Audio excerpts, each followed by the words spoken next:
أشهد أن لا إله إلا الله وحده لا شريك له وأشهد أن محمدا عبده ورسوله لا نبي بعده اللهم إنا نسألك علما نافعا ورزقا طيبا وعملا متقبلا اللهم صل وسلم وبارك على نبينا محمد وعلى آله وأصحابه ومن تبعهم بإحسان إلى يوم الدين أما بعد.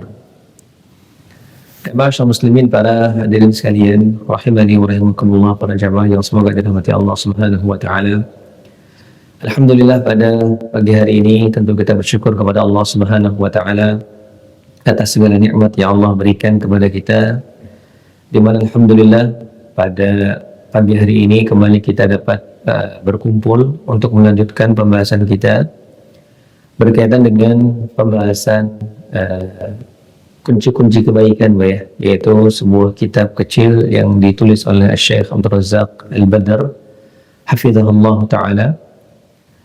Dan alhamdulillah pada pertemuan bulan lalu kita telah membahas sampai dengan perkara yang ketiga, tiga perkara berkaitan dengan kunci-kunci kebaikan, bagaimana caranya kita menjadi kunci kebaikan baik untuk diri kita sendiri ataupun orang lain. Di mana yang pertama pembahasan kita yang lalu adalah kembali kepada Allah Subhanahu wa taala. Ini perkara yang pertama, atau poin yang pertama. Kalau seandainya kita ingin menjadi kunci kebaikan untuk diri kita ataupun orang lain, maka yang pertama adalah kembali kepada Allah. Artinya minta kepada Allah Subhanahu wa taala. Karena Allah Al-Fatih. Allah Subhanahu wa taala di antara namanya adalah Maha Pembuka. Segala sesuatu itu butuh bantuan dari Allah Subhanahu wa taala, butuh dibukakan jalannya oleh Allah Subhanahu wa taala. Yang kedua, di antara perkara yang penting pula untuk menjadi kunci kebaikan adalah tauhidullah, yaitu kita mengesahkan Allah Subhanahu wa taala dalam semua ibadah kita. Kenapa demikian? Karena Rasulullah SAW itu pernah menyebutkan baik dalam beberapa hadis bahwa miftahul jannah la ilaha illallah, bahwasanya kunci surga adalah la ilaha illallah. Hadis ini adalah hadis yang lemah tapi dikuatkan oleh hadis yang lain, dikuatkan oleh hadis yang lain bahwa memang orang kalau ingin masuk ke dalam surga maka kuncinya adalah tauhid. Kuncinya adalah tauhid. Dia tidak boleh menyekutukan Allah Subhanahu wa taala.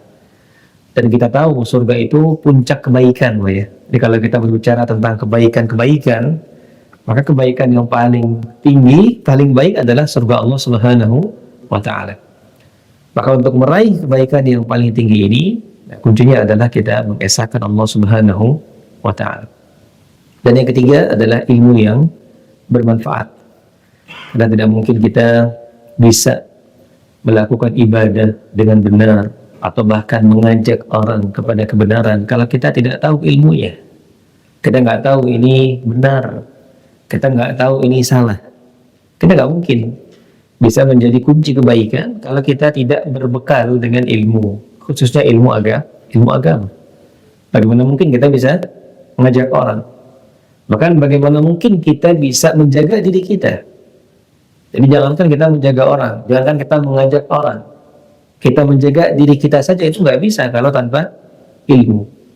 Makanya ada sebuah ungkapan dalam bahasa Arab mengatakan kaifa yattaqi man la yadri ma yuttaqa.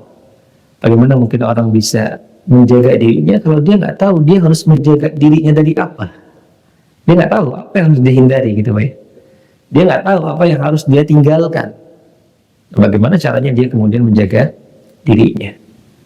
Makanya kemudian sangat penting sekali seorang muslim khususnya dia memiliki ilmu agama, tentang ilmu agama. Makanya Nabi katakan man yuridillahu bi khairan yufaqihu fid din. Barang siapa yang Allah inginkan kebaikan, maka Allah akan jadikan dia faham tentang agama. Bahkan kemudian juga ada doa yang menarik dari Ummu Salamah radhiyallahu anha bahwa Rasulullah setiap pagi Rasulullah sallallahu alaihi wasallam mengatakan Allahumma inni as'aluka ilman nafi'an wa rizqan thayyiban wa amalan mutaqabbalan. Beliau baca hampir tiap pagi pada subuh.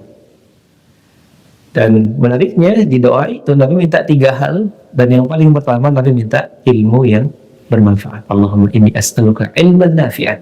Itu yang pertama Nabi minta. Ya Allah, aku mohon padamu ilmu yang bermanfaat.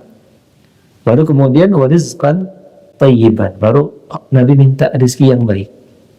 Kemudian wa amalan mutaqabbalan, dan amal yang diterima oleh Allah Subhanahu wa taala. Kata para ulama, Nabi yang mulia sallallahu alaihi wasallam memulai dengan ilmu yang manfaat, karena dengan itulah kemudian orang bisa mendapatkan rezeki yang halal. Jadi dari ilmu yang manfaat maka akan lahir rizqan thayyiban. Kalau orang nggak tahu gitu ya, mana yang tidak boleh, mana yang halal, mana yang haram, dia nggak bisa membedakan mana rezeki yang baik, mana rezeki yang buruk. Makanya Nabi awali doa itu dengan ilmu yang manfaat. Baru kemudian rizqan thayyiban. Karena dengan ilmu itu akan lahirlah rizqan thayyiban. Dan juga amalan mutaqabbalan. Dan dengan ilmu itu pula orang itu akan mendapatkan amal yang insya Allah diterima oleh Allah Subhanahu wa ta'ala. Ini adalah pembahasan kita yang terakhir pada bulan lalu. Maka insya Allah ta'ala kita akan lanjutkan pada pertemuan kali ini al-amrul rabi', atau poin yang keempat, untuk menjadi kunci kebaikan, baik untuk diri kita sendiri ataupun orang lain. Nah, poin yang keempat dikatakan dalam kitab ini adalah al-inayatu bi faraidil Islam wa wajibatid din. Jadi kita perhatian terhadap amal-amal wajib dalam agama.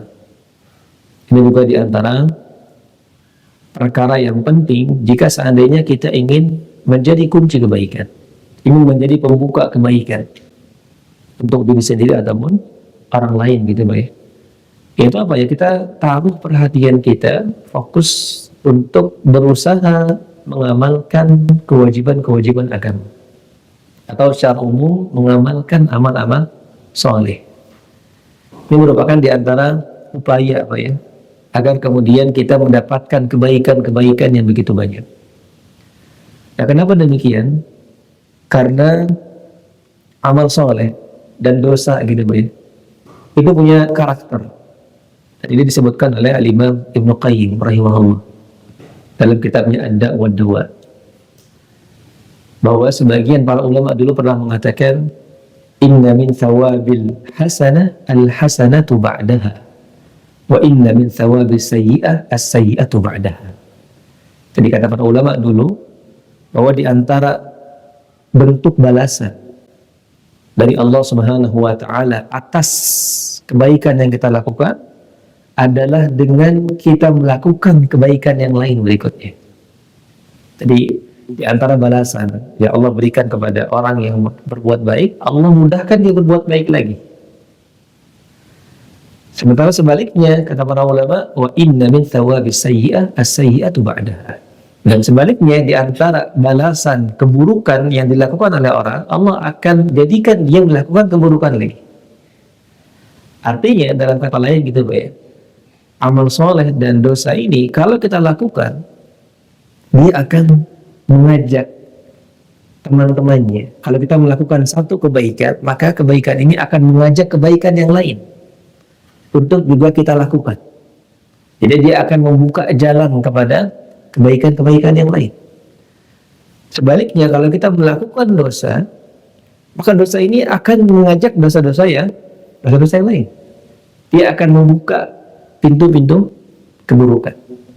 Ini di antara karakter amal soleh dan dosa baik. Jadi kata para ulama, amal soleh kalau kita lakukan, maka dia akan mengundang amal soleh yang lain untuk kita lakukan. Contoh saja misalnya, Syekh Abdul Razak Al-Badar hafizahullah pernah mencontohkan dengan perginya kita ke masjid. Ketika sholat subuh misalnya seperti ini gitu Pak ya. Ketika orang bangun dari tidurnya di pagi hari dan kemudian dia berniat untuk melaksanakan sholat ke masjid, ini kebaikan, ini amal soleh luar biasa. Dan niat awal dia itu kan pergi ke masjid sholat subuh berjamaah. Tapi seringkali kemudian dari satu niat itu Yang tadi awalnya dia hanya ingin sholat subuh berjamaah, kemudian ada amal-amal soleh yang lain yang dia lakukan. Ketika dia berwudu, dia berdoa. Ketika wudu misalnya, itu amal soleh lagi. Setelah berwudu, dia berdoa lagi. Ketika keluar rumah, mungkin dia baca doa keluar rumah. Sepanjang perjalanan ke masjid, itu kan dihitung setiap langkahnya pahala dan dihapuskan dosa. Atau kalau dia tambahkan membaca doa pergi ke masjid, sampainya di masjid, dia masuk ke masjid, baca doa masuk masjid, Allahumma ftah li abwaba rahmatik. Kemudian dia sholat qabliyah barangkali, banyak kebaikan-kebaikan lain. Dari satu niat, dia niatnya cuma awalnya apa? Pengen sholat subuh berjamaah di masjid. Tapi dari satu niat kebaikan itu lahir kebaikan-kebaikan yang lain. Lahir kebaikan-kebaikan yang lain. Belum lagi kalau ketemu yang lain, dengan saudara yang lain salam, mengucapkan salam, itu kebaikan lagi. Jadi ini terbukti bahwasanya inna min thawabil hasanah al-hasanatu ba'daha. Bahwa di antara balasan yang Allah Subhanahu wa taala berikan kepada orang yang berbuat baik, maka Allah akan mudahkan, Allah akan bukakan jalan-jalan dia kepada kebaikan-kebaikan yang lain. Tapi beda kalau seandainya orang nggak sholat subuh ke masjid biasanya gitu Pak ya, dia nggak bakal baca doa masuk masjid. Dia mungkin tidak akan membaca doa keluar rumah. Dia juga mungkin tidak mengucapkan salam kepada saudaranya karena nggak ketemu, karena di rumah sholatnya. Jadi tidak terbuka pintu-pintu kebaikan itu. Ketika dia tidak berusaha melakukan satu amal soleh. Di orang kalau seandainya dia berniat satu kebaikan saja, maka itu di antara kunci, di antara pintu kebaikan yang akan membuka pintu-pintu yang lain. Makanya ada sebuah hadis yang luar biasa bahwa Rasulullah Shallallahu Alaihi Wasallam itu pernah meriwayatkan dari Allah Subhanahu Wa Taala. Jadi ini hadis qudsi dalam hadis riwayat Tirmidzi. Allah Subhanahu Wa Taala mengatakan, ya bani Adam, wahai manusia, irka'li awal an-nahar 4 raka'atin akfika akhirahu. Kata Allah Subhanahu wa taala, wahai manusia, irka'li awal an-nahar 4 raka'at. Salatlah engkau untukku di awal pagi 4 rakaat. Ini kata Allah Subhanahu wa taala. Maka apa balasannya? Kata Allah Subhanahu wa taala, akfika akhirahu. Aku akan penuhi semua kebutuhanmu sampai akhir hari itu. Jadi kata Allah Subhanahu wa taala dalam hadis riwayat Tirmidzi. Nah, para ulama memang berbeda pendapat dalam tafsir ini, Pak ya. Jadi 4 rakaat ini maksudnya apa? Sebagian para ulama ada yang mengatakan 4 rakaat ini adalah duha. Jadi sholat duha 4 rakaat. Sebagian lain mengatakan seperti Syekhul Islam Ibnu Taimiyah, bukan, justru lebih pagi lagi. Jadi 4 rakaat ini maksudnya adalah 2 rakaat qabliyah subuh dan 2 rakaat subuh. Jadi 4 lah, jadi 2 rakaat qabliyah dengan 2 rakaat subuh. Maka kalau orang, jadi menurut sebagian para ulama 4 rakaat duha, sebagian lain mengatakan qabliyah subuh dan subuh. Jadi 4 ini. Pokoknya awal pagi. Maka kata Allah Subhanahu wa taala, kalau kalian jaga 4 rakaat ini di awal pagi, maka Allah akan cukupkan apa kebutuhan kalian sampai akhir nanti, akhir pagi itu. Fika akhirahu kata Allah. Jadi Allah akan cukupkan kebutuhanmu pada hari itu. Maka ini menunjukkan bahwa dengan amal soleh tadi, itu akan terbuka semua kebaikan. Bahkan bukan hanya kebaikan di akhirat, tapi juga kebaikan di dunia. Allah katakan, akfika akhirahu. Aku akan cukupkan semua kebutuhan. Allah tidak mengkhususkan aku akan cukupkan kebutuhanmu di akhirat saja, enggak. Allah juga tidak bilang aku akan cukupkan kebutuhanmu di dunia saja, enggak. Semuanya kata Allah, akfika akhirahu. Aku akan cukupi semuanya di hari itu untukmu. Jadi satu amal kemudian membuka banyak kebaikan. Maka ini yang perlu kita perhatikan gitu. Jadi kalau kita ingin mendapatkan kebaikan-kebaikan yang luar biasa, atau bahkan kita ingin menjadi kunci kebaikan, membuka kebaikan untuk diri kita sendiri atau orang lain, ya maka kita harus perhatian terhadap amal-amal soleh. Kita harus berusaha untuk melaksanakan amal soleh semampu kita. Karena dengan itulah kemudian akan terbuka kebaikan-kebaikan yang lain. Makanya dalam surat Al-Lail, ya, Allah mengatakan wa amman a'ta wattaqa wa saddaqa bil husna fasanuyassiruhu lil yusra. Allah katakan demikian. Jadi wa amman a'ta wattaqa. Adapun orang yang dia kemudian bersedekah, a'ta wattaqa, dan dia kemudian bertakwa kepada Allah. Ini kan semua amal soleh, bersedekah, bertakwa. Wa saddaqa bil husna, dan dia percaya dengan kebaikan, itu dengan surga maksudnya. Dia beriman dengan adanya surga. Maka apa kata Allah? Fasanu yassiruhu lil yusra. Allah akan mudahkan dia. Jadi Allah yang mudahkan. Allah akan mudahkan dia menuju kemudahan. Kemudahan apapun. Termasuk kemudahan di sini maksudnya adalah kata para ulama tafsir, kemudahan-kemudahan dalam amal-amal kebaikan. Kemudahan-kemudahan dalam kehidupan dunia. Bahkan di antara kemudahan juga adalah surga Allah Subhanahu wa ta'ala. Allah akan mudahkan jalannya. Tapi ada kuncinya tadi gitu, ya. Taqwa dulu. Kita beramal dulu. Kita bertakwa dulu kepada Allah Subhanahu wa ta'ala, maka Allah akan bukakan jalannya. Allah akan bukakan jalan-jalan kebaikan itu untuk kita. Makanya bahkan kalau kita renungkan juga, banyak ketika kita membaca doa masuk masjid, itu kan tadi mintanya apa? Allahumma ftahli abwaba rahmatik. Ya Allah, bukakan untukku pintu-pintu rahmatmu. Jadi dari doa itu saja, Nabi itu sudah mengajarkan kepada kita bahwa dengan kita pergi ke masjid saja, itu akan terbuka pintu-pintu rahmat yang lain. Ya Allah maftahli abwaba. Nabi tidak mengatakan bab dengan pintu, ya satu. Ini abwab banyak. Jadi Allah maftahli abwaba rahmatik. Ya Allah, bukakan untukku pintu-pintu rahmat. Dengan kita pergi ke masjid. Maka ini diantara bukti bahwasanya memang ketika kita perhatian dengan amal soleh, khususnya amal-amal yang wajib terutama, maka itu akan membukakan kebaikan-kebaikan yang lain, akan membuka jalan kebaikan-kebaikan yang lain, baik untuk diri kita ataupun orang lain. Ini baik. Bahkan juga ketika Ramadan, ketika masuk bulan Ramadan, apa kata Rasulullah SAW? Idza jaa Ramadan, kalau masuk bulan Ramadan, futihat abwaabul jannah. Allah akan bukakan pintu-pintu surga. Kemudian wa ghaliqat abwaabun nar. Begitu juga Allah akan tutup pintu-pintu neraka. Wa suffidatis syayatin. Allah akan belenggu para syaitan. Wa yaqulul munadi, kemudian ada diserukan kepada manusia, ya baghiyal khairi aqbil. Wahai orang-orang yang inginkan kebaikan, maka sekarang bersemangatlah ketika bulan Ramadan. Jadi menunjukkan kepada kita dari puasa itu juga kemudian membuka pintu-pintu kebaikan yang lain. Nah, ini yang keempat itu, ya. Jadi kunci-kunci kebaikan yang keempat adalah kita perhatian, berusaha untuk melaksanakan amal soleh. Al-amrul khamis, perkara yang kelima atau poin yang kelima, nah ini lawannya gitu, ya. Kalau tadi yang keempat kita berusaha untuk melaksanakan amal soleh, maka yang kelima adalah mujahadatun nafsi 'anil bu'di 'anil atham.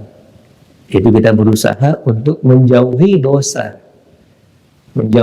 dan maksiat. Dan ini sebenarnya berkaitan gitu, ya. Yang keempat, kita berusaha untuk beramal soleh sehingga terbuka pintu-pintu kebaikan yang lain. Yang kelima adalah kita menjauh dari dosa semampu kita. Di semampu kita menjauh dari dosa. Tidak dikatakan di sini tidak berdosa, ya, karena nggak mungkin orang itu tidak berdosa. Tapi sebisa mungkin semampu kita al-bu'du 'anil atham, kita menjauh dari perbuatan dosa dan maksiat. Nah, sebabnya apa ya? Sama, ya, sebagaimana dikatakan oleh Al-Imam Ibnu Qayyim tadi, bahwa di mana amal soleh punya karakter, kalau kita melaksanakan satu kebaikan, dia akan mengajak kebaikan yang lain, maka begitu pula dosa. Dosa ini kalau kita lakukan, maka dia akan mengundang dosa-dosa yang lain. Seperti orang yang mencuri misalnya. Dosanya adalah mencuri. Tapi dari mencuri itu kemudian dia mungkin membunuh orang. Dari mencuri itu mungkin dia berdusta. Kan ketika orang ditanya gitu ya, anak kecil ketika misalnya dia tidak tahu gitu bahwa dia mencuri, dia akan bohong dia. Maka di sini keburukan, satu keburukan itu akan mengundang keburukan yang lain. Makanya ada sebuah syair, bahkan ini syair yang diungkapkan oleh peminum khamar ya. Dia mengatakan syaribtu syurbatan ala ladzatin. Kemudian thumma tadawaitu minha biha. Dia bilang, dulu aku minum satu gelas khamar karena kelezatan. Tapi selanjutnya tadawaitu minha biha. Selanjutnya gelas-gelas berikutnya itu aku minum karena aku sudah jadi ketergantungan gitu ya. Jadi aku sudah menjadi kebiasaan pada saat itu, bukan lagi karena kelezatan. Jadi yang awalnya coba-coba dia minum khamar, kemudian dia itu minum khamar berikutnya adalah untuk mengobati rasa kering hatinya. Jadi seakan-akan dia itu sakau ya kalau dalam bahasa kita. Kalau nggak minum itu sakit dia. Maka gelas berikutnya dia minum itu untuk menghilangkan sakaunya itu, bukan lagi karena kelezatan. Jadi dari satu gelas dia mengundang gelas yang kedua, mengundang gelas yang ketiga, keempat berikutnya. Karena itu karakter dosa. Jadi orang itu kalau sudah melakukan dosa, kemudian akan melakukan dosa yang lain. Dan kalau terus seperti itu, ya sudah, kemudian kotor hatinya. Oh ya, ini yang paling parah lagi. Jadi kata Ibnu Qayyim rahimahullah, juga dalam kitabnya Ad-Dawa wad-Dawa, di antara dampak buruk dosa itu, Pak, kalau terus menerus dilakukan, dia menutup hati. Jadi hati kita tertutup. Sampai-sampai kemudian hati itu tidak lagi sama dengan fitrah awalnya. Karena kan fitrah awal manusia, Pak ya, ketika kita diciptakan, itu kita malu kalau melakukan dosa. Itu karakter dosa. Itu Nabi yang bilang dalam hadis Muslim, ya, bahkan ada dalam hadis Arba'in Nawawiyah. Jadi ketika Nabi ditanya tentang dosa, apa itu dosa?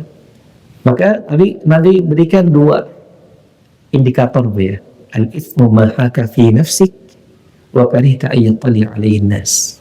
Jadi kata Nabi, ciri-ciri dosa untuk orang yang masih sesuai fitrahnya adalah ma haka fi nafsik. Kamu kalau lakukan dosa itu, kamu gundah, hatimu nggak tenang.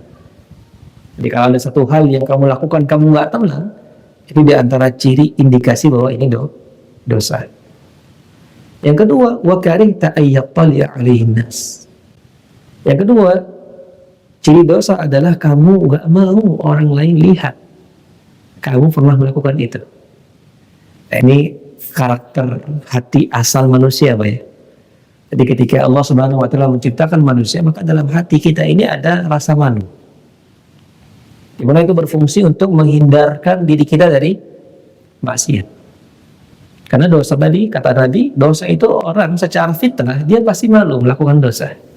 Orang yang mencuri, dia pasti malu kalau orang tahu dia mencuri. Nah, tapi berbeda kalau orang yang sudah terbiasa berbuat dosa. Rasa malu itu akan hilang. Bahkan dia mungkin bakal terang-terangan melakukan dosa.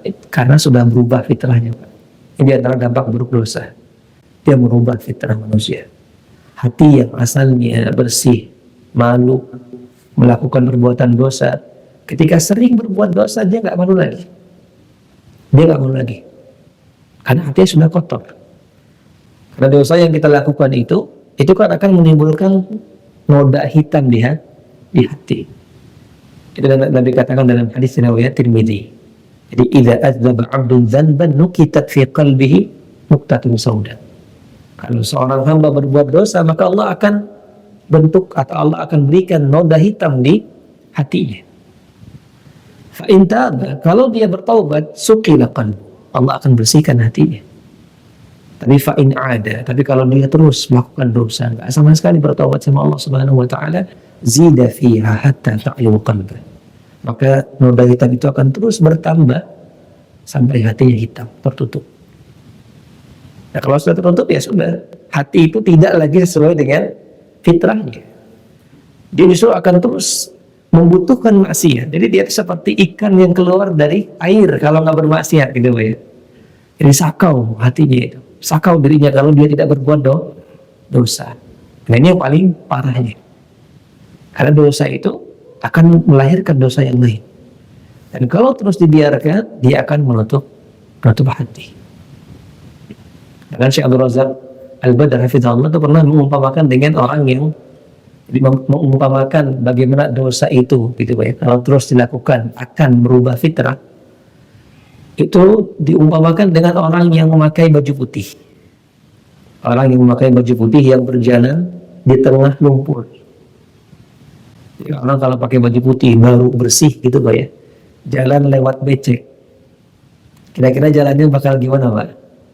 Bakal hati-hati tuh jinjit ya gitu ya. Jadi hati-hati banget karena khawatir ada percikan lumpur yang terkena kepada bajunya.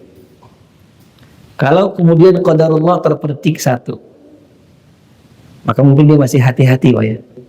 Tapi kalau dia terus jalan terpercik 2, 3, 4, 5, akhirnya semakin kotor bajunya. Kalau sudah terlanjur kotor bajunya, kira-kira dia jalannya bakal jijik lagi nggak Pak? Oh enggak, dia bakal berubah. Ya, sudahlah, tanggung seperti itu. Karena bajunya sudah kotor.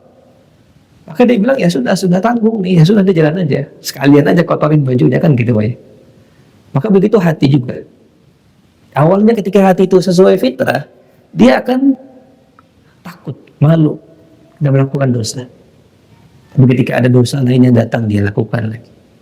Dosa lain datang, dia lakukan lagi. Terus kotor hatinya, dia akan bilang ya sudah terlanjur. Saya orang yang buruk, kayaknya saya kalau tobat juga nggak bakal diterima oleh Allah Subhanahu Wa Taala. Akhirnya dia berubah jadi orang yang jahat, orang yang putus asa kepada Allah Subhanahu Wa Taala. Makanya juga diantara hal yang perlu diperhatikan gitu Pak ya. Bahwa orang yang melakukan dosa dan maksiat itu dia akan membuka pintu keburukan untuk dirinya. Bahkan lebih parah lagi, dia akan membuka pintu keburukan untuk orang lain. Ini dikatakan oleh Al-Imam Ibnu Taimiyah rahimahullah dalam kitabnya Al-Istiqamah. Jadi kata beliau Pak, di antara karakter manusia, kalau dia berbuat dosa, pertama dia nih yang berbuat dosa, dia akan mengajak temannya. Dia masih akan mengajak temannya. Ini di antara karakter manusia. Ini dikatakan, وَمَنْ دَخَلَ الْحَرَامَ وَوَلَجَ فِيهِ لَا يُحِبُّ أَنْ يَكُونَ وَحِيدًا فِيهِ. Di antara karakter manusia, kalau dia masuk ke dalam perkara yang haram, dia melakukan perbuatan dosa dan sudah berkecimpung di situ, maka dia tidak mau melakukan itu sendirian. Dia pasti ngajak orang. Makanya sahabat Utsman bin Affan radhiyallahu anhu dinukilkan di sini, dia pernah mengatakan, "Waddat az-zaniyatu law zanan nisa'u kulluhun."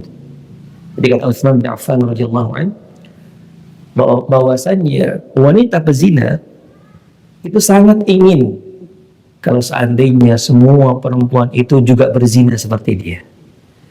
Jadi pendosa itu akan selalu mengajak orang. Dan ini karakter manusia Pak ya. Bahkan ini juga sesuai dengan penelitian sekarang gitu. Bahwa ada beberapa peneliti yang meneliti bahwa memang secara psikologi manusia itu punya kecenderungan ingin ngajak orang lain. Karena ini yang pernah saya baca Pak ya, salah satu teori dari namanya Deci dan Rian kalau nggak salah di tahun 2000 tentang teori psikologi pada saat itu, bahwa manusia itu punya sifat atau punya keinginan terhubung dengan sesama manusia. Dan di antara bentuk keterhubungan manusia dengan yang lainnya, dia ngajak orang agar dia merasa diterima, agar dia merasa bahwa apa yang dia lakukan ini nggak salah di mata orang. Itu di antara psikologi kita gitu Pak ya. Di antara karakter manusia memang. Makanya kemudian kalau seandainya kita melakukan dosa dan terbiasa untuk melakukan dosa dan maksiat, setelah kita membuka keburukan untuk diri kita, maka yang lebih parah adalah kita akan membuka keburukan untuk orang lain. Kita akan ngajak orang lain. Kita akan menjadi penyuruh kepada kemaksiatan. Na'udzubillah min dzalik. Ini yang berbahaya. Jadi ini diingatkan oleh para ulama seperti Imam Ibnu Taimiyah, bahwa orang itu kalau sudah melakukan dosa, betah dia dalam perbuatan maksiat tersebut, pasti dia akan ngajak yang lain. Itu karakter kita, baik, karakter manusia. Maka kita bukan lagi menjadi kunci kebaikan, tapi justru kita menjadi kunci pembuka keburukan. Alhamdulillah min dzalik. Makanya kita kembali ingat kepada hadis kita yang utama, yang kita bahas pada pembahasan ini. Di hadis Ibnu Majah tadi, Nabi katakan, tuba liman ja'alallah mafatihal khair ala yadayhi. Maka berbahagialah orang yang Allah jadikan di tangannya kunci-kunci kebaikan. Wa wailun, dan celakalah liman ja'alallah mafatihal syarr ala yadayhi. Dan celaka orang-orang yang Allah jadikan kunci keburukan berada di tangannya. Jangan sampai kita menjadi kunci-kunci keburukan. Ini adalah perkara yang kelima. Nah, kemudian perkara berikutnya, perkara yang keenam atau poin yang keenam, di antara kunci-kunci kebaikan adalah doa. Di sini berdoa kepada Allah Subhanahu wa taala. Jadi ad-doa. Bahkan dikatakan dalam kitab ini, ad-du'a'u huwa miftahu kulli khair. Bahkan doa itu merupakan kunci semua kebaikan. Jadi pintu kunci utama dari semua kebaikan. Kenapa demikian? Dan di sini Syekh Abdul Razak Al-Badr hafizahullah menukilkan perkataan salah seorang tabi'in yang bernama Mutarrif bin Abdullah Asy-Syakhir. Ini seorang tabi'in. Mutarrif bin Abdullah Asy-Syakhir. Dia mengatakan, ta'ammaltu fi jima'il khair. Aku pernah merenung. Jadi satu hari aku pernah merenung, kata Mutarrif, tentang kebaikan-kebaikan. Fawajadtu lil khairi abwaban katsira. Dan dalam perenungan itu aku mendapati bahwa kebaikan itu banyak sekali. Gitu ya. As-salatu khair. Salat itu kebaikan. As-siyamu khair. Puasa juga kebaikan. Al-hajju khair. Begitu juga pergi haji itu kebaikan. Abwabul khair katsira. Jadi kata Mutarrif, ternyata kebaikan itu banyak. Dan memang amal saleh itu banyak, banyak sekali. Tapi kemudian kata Mutarrif, wajadtu anna dzalika kullahu biyadillah. Tapi kemudian aku berpikir lagi, tidak mungkin orang itu bisa sholat kecuali Allah bantu. Gak mungkin orang itu bisa puasa kecuali Allah tolong. Gak mungkin orang itu bisa haji kecuali Allah mudahkan. Maka dia katakan di akhir, dia katakan fa'aiqantu anna du'a miftahu kulli khair. Maka pada saat itu aku yakin sekali bahwa kunci segala kebaikan adalah doa. Berdoa kepada Allah Subhanahu wa taala. Ini kata Mutarrif bin Abdullah Asy-Syakhir. Jadi dia merenung, Ini di antara sifat para salafus saleh, mereka merenung merenung dalam kehidupan ini. Maka Mutarrif itu berpikir bahwa kebaikan itu banyak. Dia sholat kebaikan, bahkan baca Quran, banyak sekali kebaikan memang. Abwaabul khair katsir, kata beliau. Semua amal kebaikan itu banyak. Kita nggak bisa sebut satu persatu Tapi semua kebaikan ini itu bermuara pada satu, yaitu apa? Orang tidak akan mungkin bisa berbuat kebaikan kalau Allah yang bantu dia, kecuali Allah yang kasih hidayah kepada dia. Maka bagaimana caranya agar kita bisa melakukan semua kebaikan tadi? Ya minta hidayah kepada Allah Subhanahu wa taala, berdoa kepada Allah Subhanahu wa taala. Maka ini kembali kepada poin yang pertama tadi, Allah itu Al-Fatih. Allah yang bukakan jalan itu semua kepada kita. Maka kita minta sama Allah Subhanahu wa taala. Karena nggak mungkin, lagi-lagi betul, nggak mungkin orang itu bisa beribadah kecuali dia minta tolong. Ini pernah kita bahas mungkin kalau tidak salah dalam surat Al-Fatihah. Allah mengatakan, iyyaka na'budu wa iyyaka nasta'in. Hanya kepadamu, wahai Allah, kami beribadah, dan hanya kepadamu, wahai Allah, kami minta tolong. Itu kalau kita baca tafsir para ulama, para ulama itu membuka rahasia dalam ayat ini. Bagaimana Allah Subhanahu wa taala menggandeng kalimat ibadah dengan minta tolong. Di mana kata para ulama bahwasanya kenapa Allah gandengkan ibadah dengan minta tolong, seakan-akan Allah ingin bilang kepada kita bahwa nggak mungkin kalian itu beribadah kecuali kalian harus minta tolong sama Allah Subhanahu wa ta'ala. Iyyaka na'budu wa iyyaka nasta'in. Ya Allah pilih dua kata itu bukan sembarangan gitu Pak ya. Jadi dalam setiap urutan pemilihan diksi dalam Al-Quran itu pasti ada maknanya. Makanya ketika dalam ayat itu Allah katakan iyyaka na'budu, hanya kepadamu kami beribadah, maka wa iyyaka nasta'in, dan hanya kepadamu kami minta tolong. Kadang mungkin kami itu bisa beribadah kecuali kalau ditolong oleh Allah Subhanahu wa ta'ala. Makanya Allah ingatkan Pak ya, dalam surat An-Nur. Ini adalah surat yang luar biasa juga, An-Nur, dalam ayat 21 Allah mengatakan walaula fadlullahi alaikum wa rahmatuhu ma zaka minkum min ahadin abada. Kalaulah bukan karena karunia dan rahmat Allah Subhanahu wa taala, ma zaka minkum min ahadin abada. Tidak ada di antara kalian yang bisa menghindari dosa. Jadi kita itu bisa menghindari dosa, bisa jadi orang yang bertakwa. Itu Allah ingatkan karena Allah Subhanahu wa ta'ala, bukan karena kita. Bahkan juga dalam surat Al-Hujurat gitu ya, di ayat ke-7 Allah mengatakan walakinallaha habbaba ilaikumul iman wa zayyanahu fi qulubikum wa karraha ilaikumul kufra wal fusuqa wal isyan. Akan tetapi Allah lah kata Allah yang membuat kalian itu apa? Mencintai keimanan. Allah yang menghiasi keimanan dalam hati kalian. Dan wa karraha ilaikumul kufra, dan Allah juga yang membuat kalian itu membenci kekufuran. Wal fusuq wal isyan, Allah juga yang membuat kalian itu benci dengan kefasikan dan kemaksiatan. Jadi kita tidak bermaksiat, kita alhamdulillah bisa taat kepada Allah, itu Allah yang buat, kata Allah. Allah yang izinkan kita, Allah yang tolong bantu kita. Makanya kembali kepada tadi kata Mutarrif bin Abdullah bahwa doa itu adalah kunci dari segala kebaikan. Kunci dari segala kebaikan. Maka ini diantara perkara yang sangat penting. Bahkan di sini ada doa yang luar biasa untuk kita renungkan, ya. Ini doa keluar rumah. Ini doa keluar rumah. Dalam hadis riwayat Abu Dawud, Ibnu Majah dan Tirmidzi. Jadi di antara doa keluar rumah selain Bismillahi tawakkaltu 'ala Allah, la haula wala quwwata illa billah, Nabi juga kadang mengatakan Allahumma inni as'aluka, Allahumma inni a'udzubika an adilla au udalla au azilla au uzalla. Wahai Allah Subhanahu wa ta'ala, inni a'udzubika, aku berlindung kepadamu, an adilla au udalla, aku berlindung kepadamu dari menyesatkan orang, au udalla, atau disesatkan orang lain. Luar biasa ya. Jadi berdoa agar jangan dia menjadi kunci keburukan dan jangan jadi korban dari keburukan. Jadi ketika keluar rumah, kan kalau kita keluar rumah kita bakal ketemu dengan orang banyak gitu ya. Kita akan ketemu dengan banyak karakter.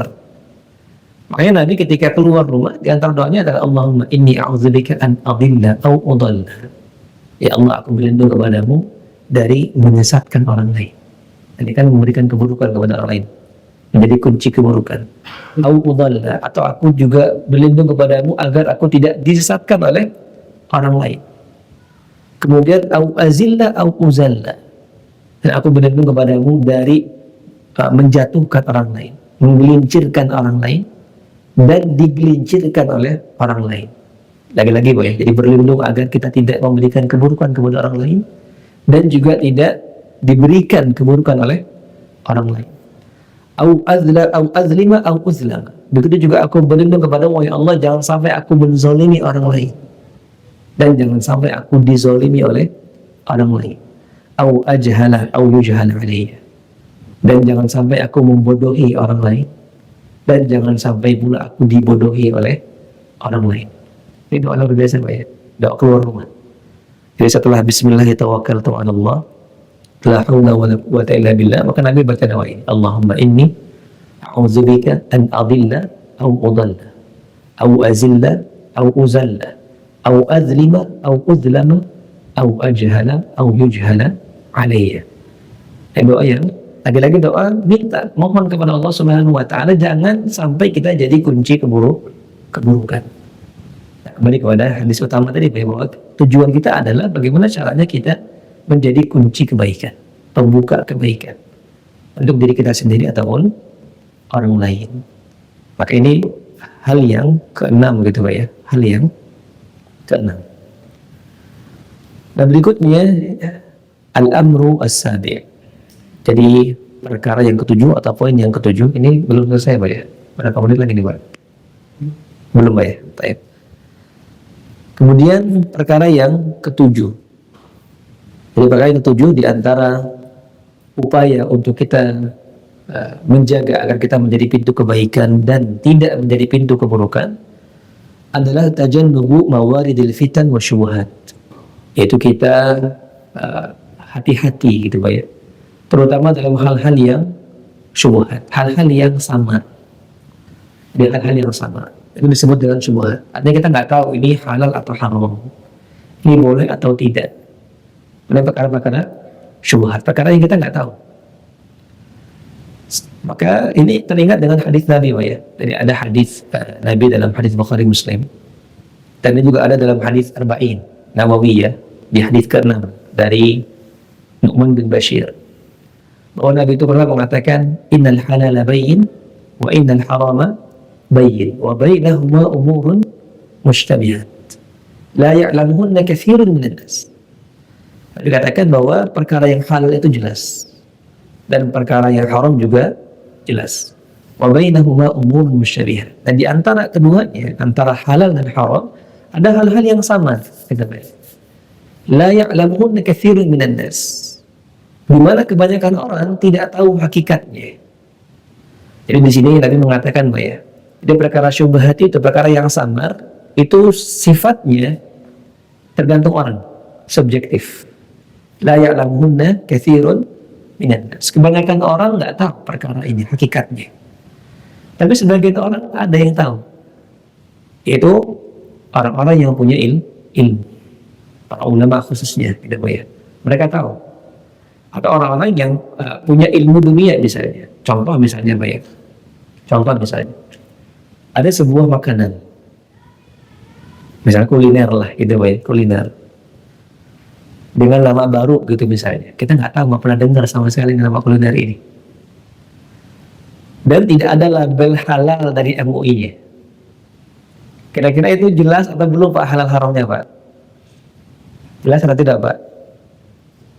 Masih samar nih. Terlebih misalnya yang jual bukan muslim, non-muslim. Wah ini kan ini semakin was-was kita. Ini halal atau tidak? Kita nggak tahu. Kita nggak tahu. Itu buat kita makanan itu samar. Buat kita itu samar. Tapi apakah semua orang sama? Tidak tahu, jawabannya enggak. Yang masak pasti tahu gitu Pak. Ini halal atau haram. Karena kan dia yang masak. Dia tahu misalkan ketika dia masak misalnya dimasukkan minyak babi, dia tahu itu haram gitu Pak ya. Tapi orang yang lain kan nggak tahu. Atau mungkin kalau kita MUI gitu Pak ya, ketika meneliti tahu itu halal atau haram. Jadi memang ada yang tahu. Perkara yang sama ini ada yang tahu hakikatnya. Tapi la ya'lamuhunna katsirun minan nas. Kata Nabi kebanyakan orang nggak tahu. Nah, sebelum kita tahu, apa yang harus kita lakukan? Faman ittaqash syubhat faqad istabara li dinihi wa irdihi. Nabi katakan jauhi, tinggalkan dulu. Sampai jelas hakikatnya apa. Sampai kalau makanan sampai ada label halalnya gitu ya. Jadi jangan kita nekat makan. Oh, udah insyaallah halal nih, bismillah. Jangan nekat, itu syubhat namanya. Karena Nabi katakan perkara yang samar yang kita nggak tahu ini boleh atau enggak. Ini halal atau haram. Itu ditinggalkan dulu. Nabi katakan faman ittaqash syubhat, tinggalkan dulu. Karena dengan kita meninggalkan menjauhi perkara yang samar buat kita, itu ada dua faedah. Kata Rasulullah. Faman ittaqash syubhat, orang yang selalu menghindari perkara-perkara yang samar buat dia faqad istabara li dinihi. Pertama dia menyelamatkan agamanya. Yang kedua, wa'iddi, dia menyelamatkan kehormatan dirinya. Karena tadi banyak contohnya makanan tadi. Kalau seandainya belum ada label halalnya dan yang jual misalnya kebetulan bukan muslim, sehingga di situ sama gitu Pak ya. Dan makanannya baru nih, bukan ayam goreng. Kalau ayam goreng kita tahu gitu Pak ya. Nah, kalau makanan baru kita nggak pernah dengar. Dan yang jual bukan muslim. Ini kan kemungkinan besar haramnya mungkin besar gitu Pak ya. Tapi kita makan aja. kita masuk ke toko itu, maka pertama dari sisi agama kita terancam tuh. Dimana kalau tiba-tiba ternyata haram, oh berarti kita pernah makan sesuatu yang haram, agama kita jadinya berkurang gitu ya, jadinya di mata orang tidak baik. Yang kedua dari sisi kehormatan, ketika kita masuk ke warung itu mungkin ada orang yang lihat gitu ya, tetangga kita tuh, bapak ini kok masuk ke situ ya. Jadi omongan orang lain, apalagi mungkin dia tokoh yang terpandang gitu ya, misalkan dia guru agama tapi masuk ke situ, oh pasti murid-muridnya pasti mempertanyakan itu, jadi bahan omongan. Makanya itu diantara faedahnya kata Rasulullah, kalau ada perkara yang kita belum tahu ini boleh atau tidak, ini halal atau haram, kita bukan nekat gitu ya, tapi kita tinggalkan dulu. Karena dengan itu kita telah menjaga agama kita dan juga kehormatan kita. Makanya sebelum melakukan sesuatu ya kita harus berilmu lagi tadi, kembali kepada poin yang ketiga. Kita harus tahu ilmunya. Kalau kita ingin melakukan ini boleh atau enggak. Kalau kita ingin melakukan ini halal atau haram, itu harus betul-betul dipertanyakan dalam diri kita. Jangan sampai kemudian kita jadi kunci keburukan akhirnya gitu ya. Kalau kita ambil contoh makanan tadi, ya kita sudah makan, kita ajak orang lain masih, sini makan yang enak nih. Ternyata tiba-tiba setelah dicek ternyata tidak halal gitu ya. Nah ini kan kita jadi pembawa keburukan kepada orang lain. Makanya di sini yang dikatakan oleh Syekh Abdul Razak, bahwa di antara cara kita agar menjadi pembuka kebaikan dan agar jangan tidak menjadi pembuka keburukan, kita harus selalu kritis dalam setiap amal kita. Terutama ketika kita melakukan hal yang kita nggak tahu ini boleh atau tidak. Apalagi dalam masalah agama gitu. Ini harus lebih kritis. Dalam masalah dunia saja kita harus kritis, terlebih dalam masalah agama. Sebelum kita lakukan sesuatu kita harus tahu ini boleh atau tidak, ini sunnah atau tidak, ini halal atau haram. Ini harus dipertanyakan selalu oleh setiap muslim. Ini perkara yang ketujuh atau poin yang ketujuh. Kemudian yang kedelapan, masih ada Pak ya? Masih ada Pak ya? Tak ya? Yang kedelapan ini juga luar biasa penting Pak ya, arifku fil umur, yaitu kelembutan. Jadi sifat lemah lembut. Wa ta'amul ma'an nas bimakarimil akhlak, dan berinteraksi dengan manusia dengan akhlak yang mulia. Ini juga penting sekali. Jadi kalau kita ingin memberikan kebaikan untuk kita atau khususnya untuk orang lain, ya kita harus lemah lembut. Kita harus berakhlak mulia kepada orang lain. Karena dengan itulah kemudian kebaikan itu bisa diterima, dicontoh oleh orang lain. Makanya Allah Subhanahu wa taala berfirman di surat Ali Imran di ayat 159. Kata Allah Subhanahu wa taala berbicara tentang Rasulullah sallallahu alaihi wasallam. Jadi kata Allah, "Fa bima rahmatin minallahi lintalahu."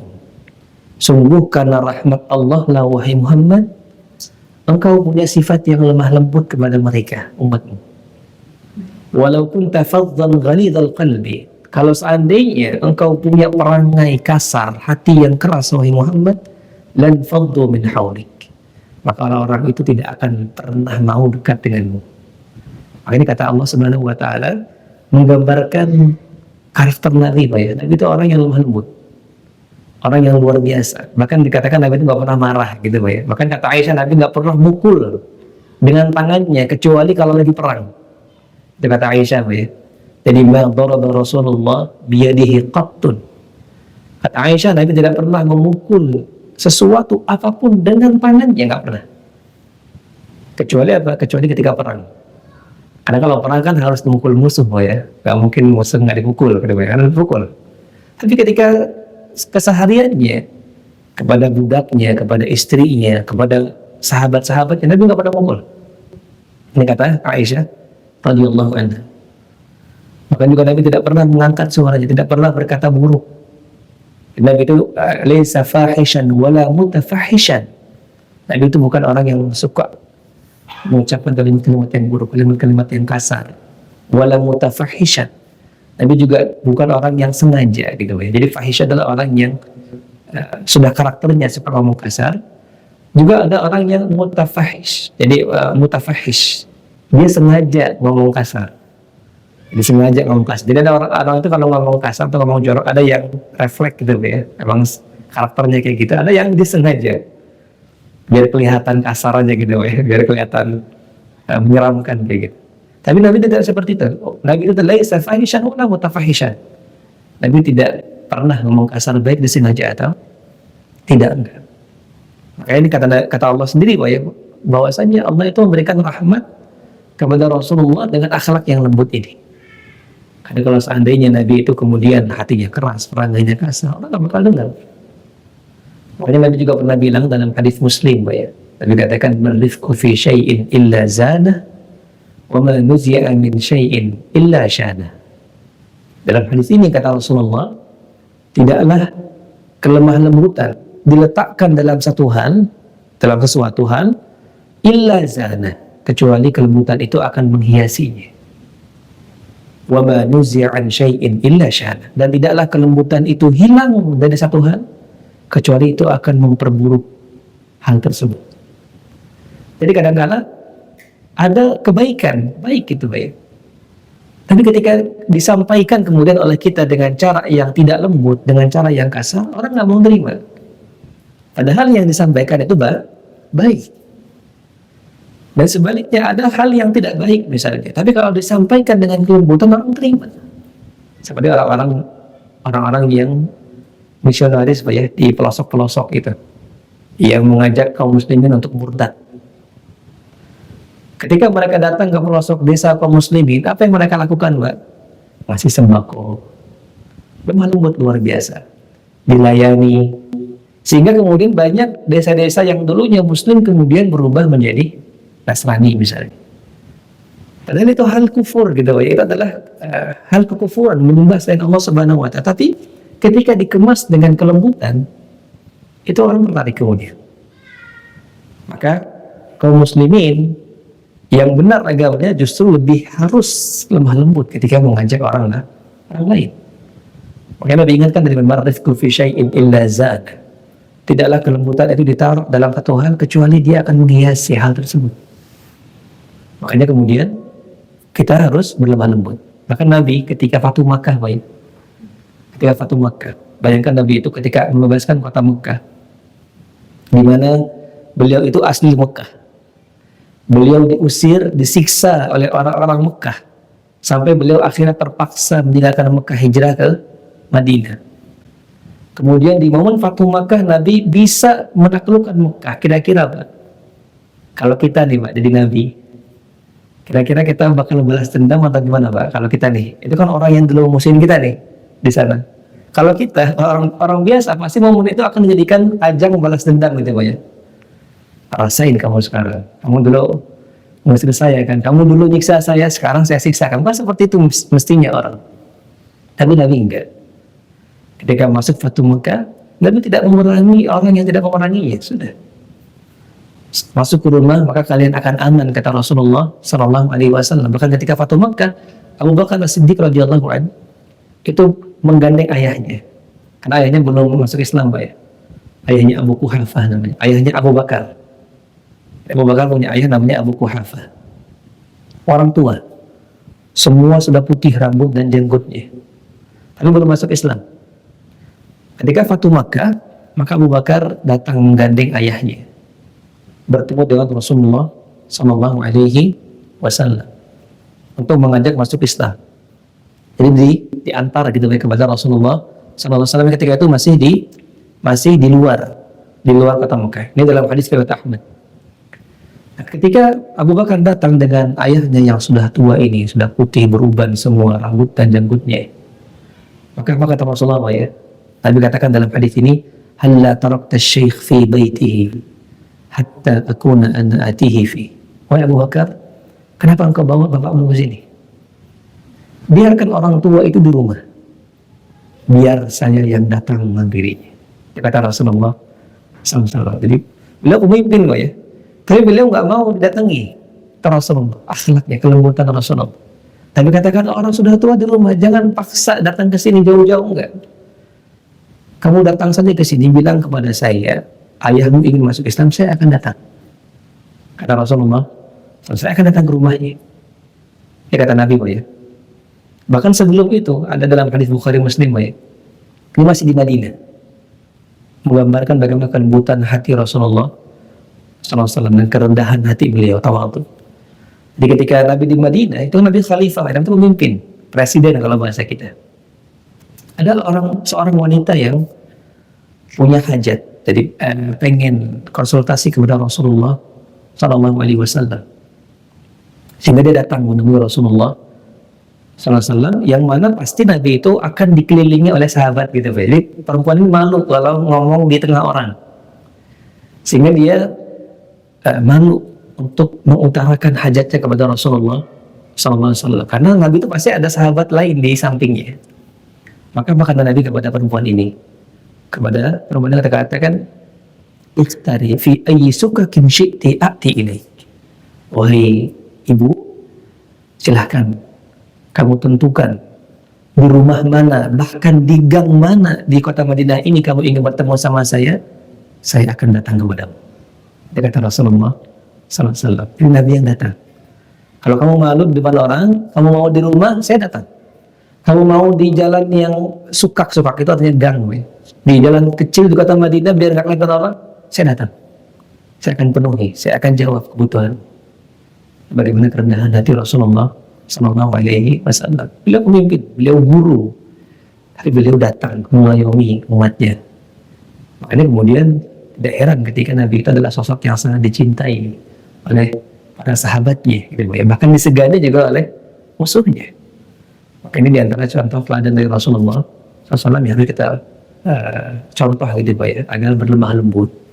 Kadang kita ingin kebaikan kepada orang, tapi kita tidak lemah lembut menyampaikannya. Jadi orang nggak mau. Orang tidak mau menerima kebaikan tersebut. Padahal yang kita sampaikan benar. Yang kita sampaikan itu baik. Tapi yang salah adalah ketika kita cara penyampaian kita kepada orang tersebut. Wallahu a'lam bishawab. Sudah barangkali Pak ya, demikian. Insyaallah kita akan lanjutkan pada pertemuan berikutnya. Barangkali jika ada pertanyaan boleh ditanyakan. Wallahu a'lam bishawab.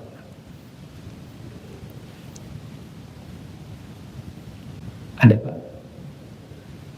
Ada, silakan Pak, teman-teman Pak. Waalaikumsalam warahmatullahi wabarakatuh. Ya. Oh iya Pak.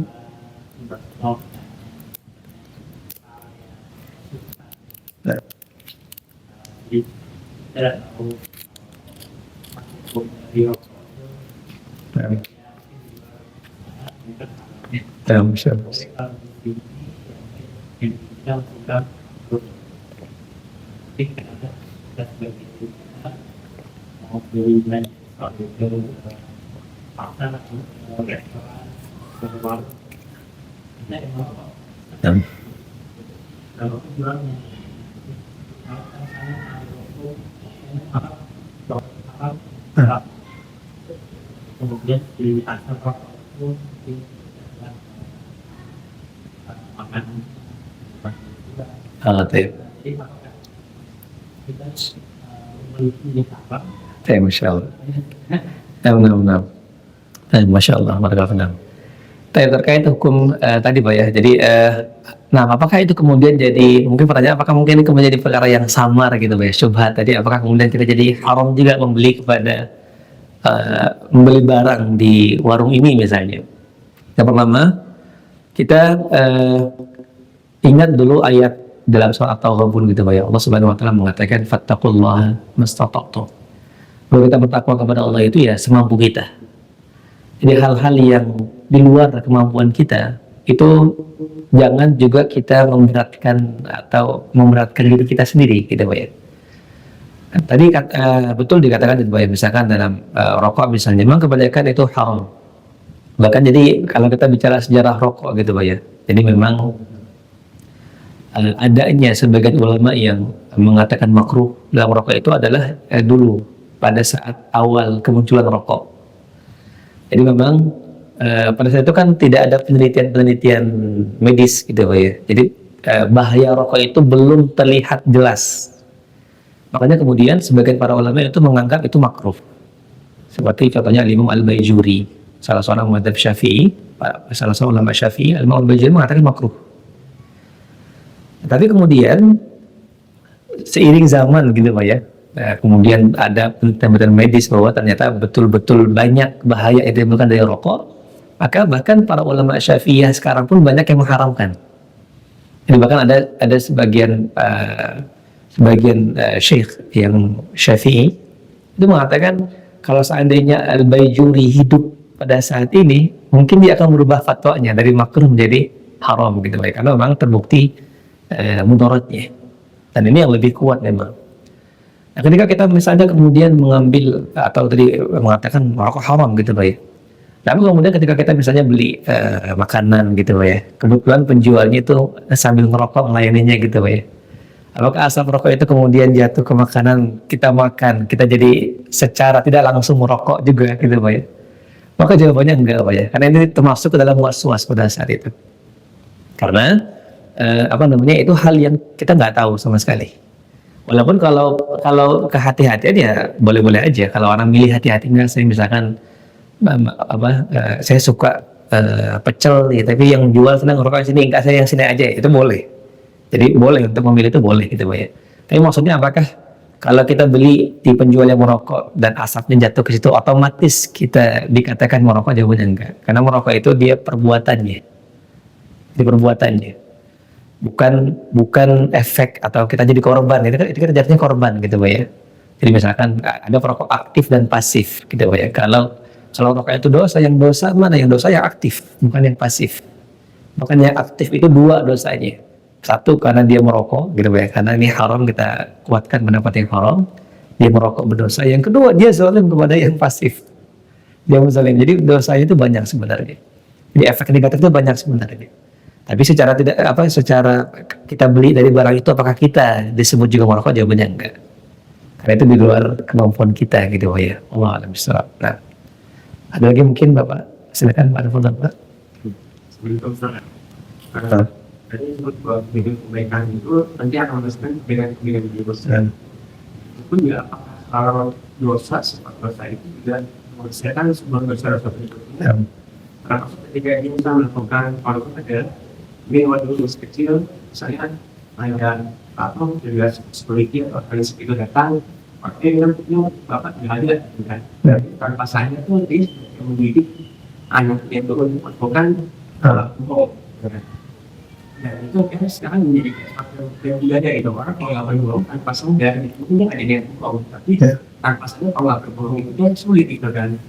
Pada orang itu sampai-sampai dia mungkin kalau sekarang kayak KPK itu jujur itu hebat gitu kan. Akhirnya budaya yang sekarang ini sampai jabat orang berbohong itu sampai pada orang yang berbohong itu tanpa sadar. Dan kita kan menjadi kerusakan. Apa itu pertama yang tanpa sadar dimulai dari itu dia bukan menanggung dosanya pada orang-orang yang mungkin mempengaruhinya gitu kan. Dan yang kedua ya, apakah memang dosa itu memang terus jadi harus terjadi gitu kan, seperti itu ya. Bagaimana kita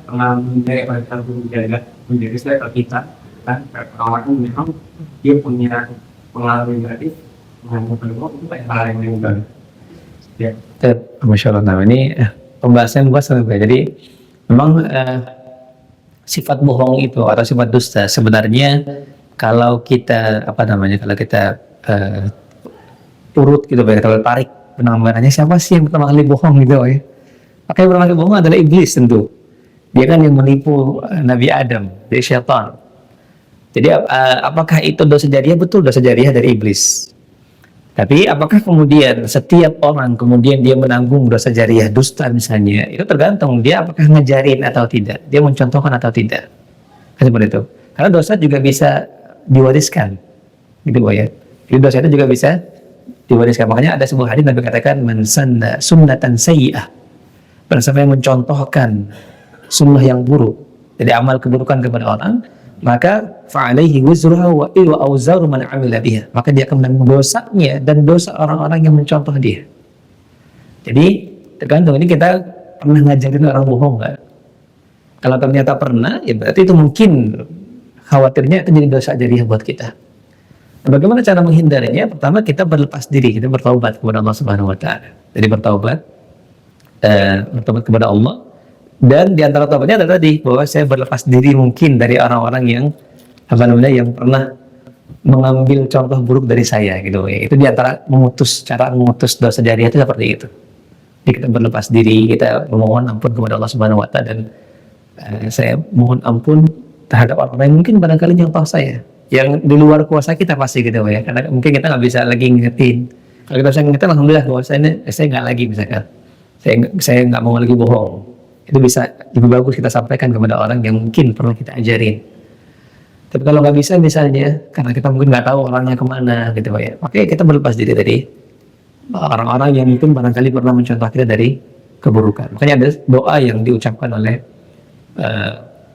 salah seorang tabi'in ya, bahwa Allahumma sallimni wa sallim minni. Ya Allah, selamatkanlah aku dari keburukan dan selamatkanlah orang dari keburukanku. Jadi ini agar orang itu nggak nyontoh kita, gitu ya. Ya Allah, Allahumma sallimni wa sallim minni.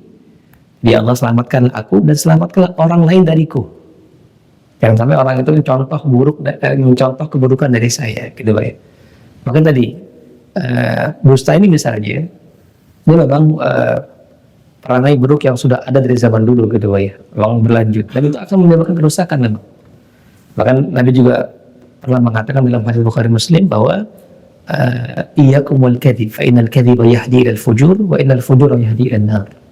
Jauhi oleh kalian sifat dusta karena dia akan menyeret kepada keburukan-keburukan lain, dan keburukan lain akan menyeret kalian kepada neraka. Akan masuk dalamnya ya, kalau kita membahas konteks kehidupan dunia gitu ya, ya termasuk adalah kehidupan masyarakat, kehidupan bernegara. Kalau tidak diisi dengan ketakwaan, ya akan jauh keberkahan dari kampung atau desa atau negeri tersebut. Makanya kemudian kita kalau bicara lebih luas gitu ya, pasti dosa itu ada efeknya, pasti ada efeknya. Makanya Ibnu Qayyim itu dalam kitab Ad-Dawa menyebutkan efek buruk dosa itu 50 lebih. Jadi banyak sekali efek dosa gitu ya. Nah, dari skala kecil sampai skala besar tadi. Sampai skala besar. Makanya kemudian di sini ya dia bisa jadi dosa jariah kalau kita ternyata yang ngajarin. Tapi kalau bukan gitu ya, kalau bukan ya kita lebih kepada menjaga diri, atau maksud menjaga diri adalah kita menjaga teman-teman kita, karena kembali kepada pembahasan kita yang lalu bahwa teman itu punya pengaruh yang luar biasa juga terhadap diri seorang. Bahkan Nabi itu pernah mengatakan al-mu'min mir'atu akhi, bahwa seorang beriman itu dia cermin sahabatnya. Jadi sahabat itu Nabi ibaratkan sebagai cermin. Jadi sebagai begitulah sahabat kita, begitulah diri kita. Sebagaimana kita bercermin gitu ya. Jadi kalau kita lihat cermin kan kita melihat diri kita. Maka teman kita itu yaitu kita. Makanya Nabi katakan bahwa sahabat itu adalah cermin. Nah, itu di antara cara juga. Jadi kalau kita pengen jadi baik, ya cermin kita harus baik. Gitu. Cermin kita harus baik. Teman kita harus baik seperti itu. Allah Akbar. Demikian barangkali Pak ya. Karena sudah sampai jam 6. Ada silakan Pak terakhir barangkali. Assalamualaikum. Waalaikumsalam warahmatullahi wabarakatuh. Ada utang. Ya. Ada orang yang menyampaikan kebaikan. Itu beda nih. Ya. Pahalanya beda sama orang yang menyampaikan kebaikan, tapi tidak mengalir. Ya, Oh, baik, Masya Allah. tidak berilmu. Nah, Itu fadilahnya gimana? Beda nggak sih? baik, Masya Allah. Untuk fadilahnya, pertama dari sisi fadilah, kita mungkin bicara fadilah, kemudian bicara mungkin efek gitu Pak ya, pengaruh kepada orang itu. Kalau fadilah tentu orang yang berbicara dengan dalil-dalilnya itu punya fadilah yang lebih gitu Pak ya, karena dia mengembalikan apa yang dia sampaikan itu kepada Allah Subhanahu wa taala dan juga Rasulullah SAW. Yang kedua, ketika dia menyampaikan dalil kan dia misalkan Al-Quran. Dari Al-Quran itu dia dapat pahala dari satu hurufnya. Ketika dia menyampaikan ayat Quran yang dia baca, itu kan kembali kepada hadis Nabi bahwa satu huruf dihitung menjadi 10. Sehingga dia punya pahala di situ, selain pahala ngajak orang kebaikan, dia punya fadilah dari bacaan dalil dia. Jadi dia pertama dia fadilahnya adalah dia kembalikan apa yang dia sampaikan itu kepada Allah dan Rasulnya. Karena kadang-kadang kalau orang memberikan nasihat, kalau nggak disebutkan dalilnya, itu orang akan nyangkanya ke dia. Jadi orang itu akan orang yang mendengar itu artinya akan fokusnya kepada diri yang menyampaikan, sehingga khawatir timbulnya kemudian jadi ria gitu kan, yang ngajak kepada diri sendiri pada akhirnya. Ini yang rentan terhadap orang yang misalnya walaupun nggak mesti gitu ya, tapi dia punya potensi ke situ. Karena dia tidak mengarahkan bahwa ini yang menyampaikan Allah, Pak. Ini yang menyampaikan Rasulullah, bukan saya gitu ya. Karena kalau kita nggak sampaikan itu kadang orang menyampaikan, oh ini dari dia nih, gitu ya. Ini pendapat dia nih kayak gitu. Jadi sama-sama baik kalau seandainya ikhlas gitu ya. Tapi orang yang menyampaikan dengan dalilnya dia punya fadilah yang lebih besar. Kemudian dia kembalikan orang-orang kepada Allah dan Rasulnya. Kemudian dia baca Al-Quran dan hadis tadi. Kemudian juga ya untuk orang yang dengar mungkin dia lebih mau dengar ketika dibacakan Al-Quran dan hadisnya, karena lebih pasti gitu ya, lebih pasti kebenarannya. Jadi punya fadilah di situ. Namun pengaruh kepada orangnya tentu itu tergantung kepada cara penyampaian gitu ya. Kadang ya kalau disampaikan dengan baik dua-duanya, insya Allah punya pengaruh yang baik kepada orang yang mendengar. Tapi kadang-kadang ada orang dengan dalil tapi menyampaikannya salah gitu ya, dengan cara yang keras kasar, maka itu nggak pengaruh kepada orang. Maka di sini dari sisi fadilah penyampaian dia lebih besar, tapi dari sisi pengaruh ya tergantung kepada keikhlasan dan penyampaian dari orang yang menyampaikan itu. Wallahu a'lam bishawab. Nah, demikian barangkali Pak ya. Mudah-mudahan bermanfaat untuk kita semuanya. Lebih kurangnya semua maaf. Subhanakallahumma wa bihamdika asyhadu an la ilaha illa anta astaghfiruka wa atubu ilaik. Assalamualaikum warahmatullahi wabarakatuh.